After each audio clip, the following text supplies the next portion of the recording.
Hello friends, today we're going to make Scottish scones. And growing up, my father made these scones. He learned to make them from his mother. The story I was told is that the English baked their scones and the Scots griddled their scones. So we have a hot dry griddle here set at between 350 and 375. My griddle tends to run hot, so I've got it a little bit closer to 350 than 375. Our ingredients are 2 cups of all-purpose flour, 2 tablespoons of sugar, 1/2 teaspoon of salt, and 2 teaspoons of baking powder, 1 egg, 1 tablespoon of vegetable oil, and some milk. So to get my wet ingredients ready, I'm going to pour the oil into my measuring cup with my egg.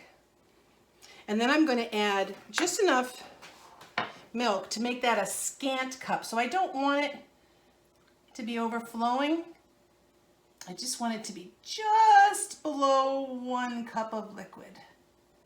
There we go.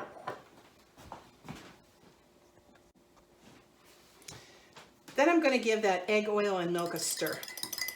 Get the egg yolk broken and get the oil and the milk combined a little bit.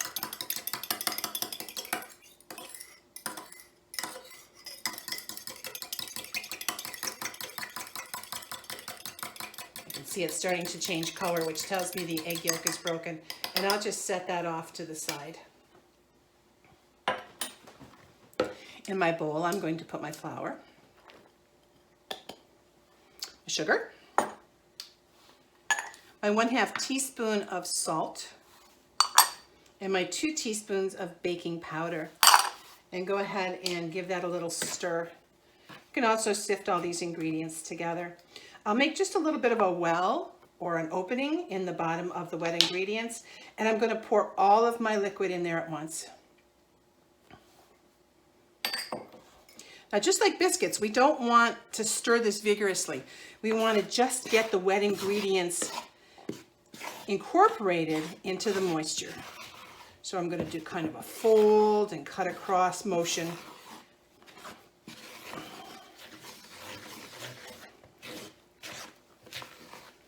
Trying to make this into a cohesive dough. It's a little wet, but not bad. So you can see it's not like a bread dough, and it's even a little bit wetter than our biscuit dough was. I'm going to take this out and put it on a floured sheet or a pastry cloth, or you can even use just the top of your countertop. Now, if you don't have an electric griddle, you can use a frying pan. You can also use a griddle that you put right on your stove. I'm going to use a pastry cloth, and I'm going to go ahead and put some flour on there.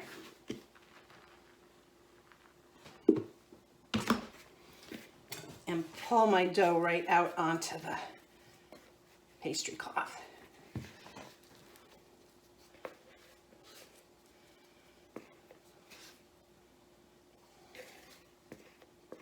Every last bit, because these are good. I'm going to use the pastry cloth itself to push the dough together until I can handle it. And I'm just kind of folding it over. I'm not really kneading it. I just want a soft dough that doesn't have any sticky spots on it. There we go. Nice. And we're going to roll that dough. I'll go ahead and roll my rolling pin in a little bit of the flour on the side. And we're going to roll this into an oval. You can also divide it into 2 balls and roll it into 2 circles. This looks like a small amount because my father used to triple the recipe. All right, so we are at about 1/4 inch to 3/8 of an inch thick, and I'm going to just take my big knife here and I'm going to cut this into strips.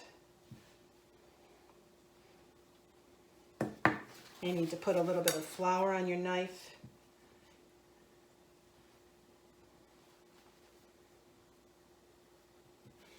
And then I'm going to cut those strips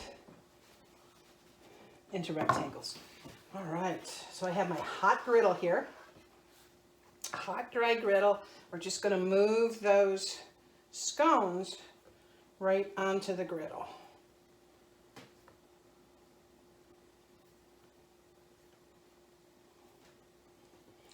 very geometric. Makes me very happy.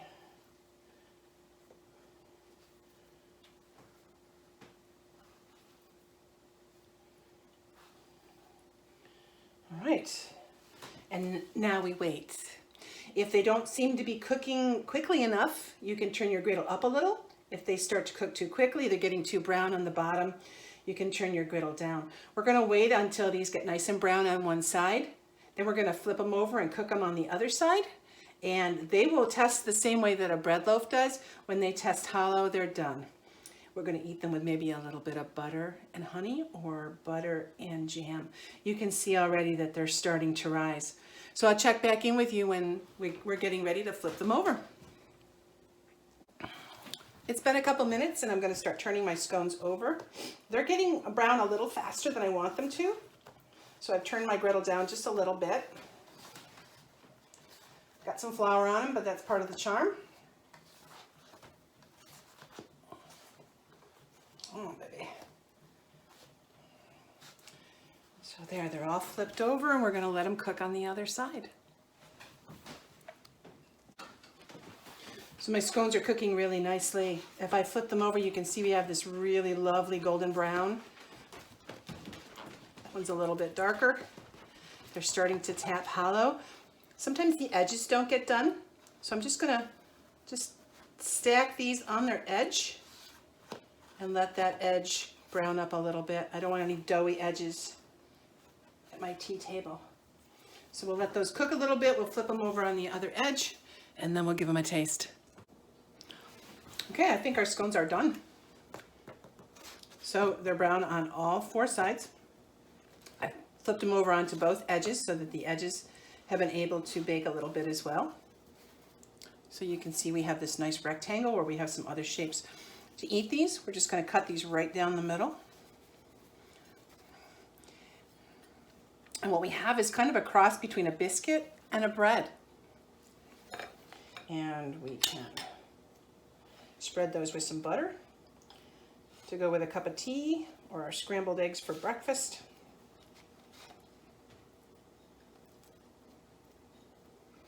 And maybe some jam. And this is the stuff of my childhood memories. And there we have it.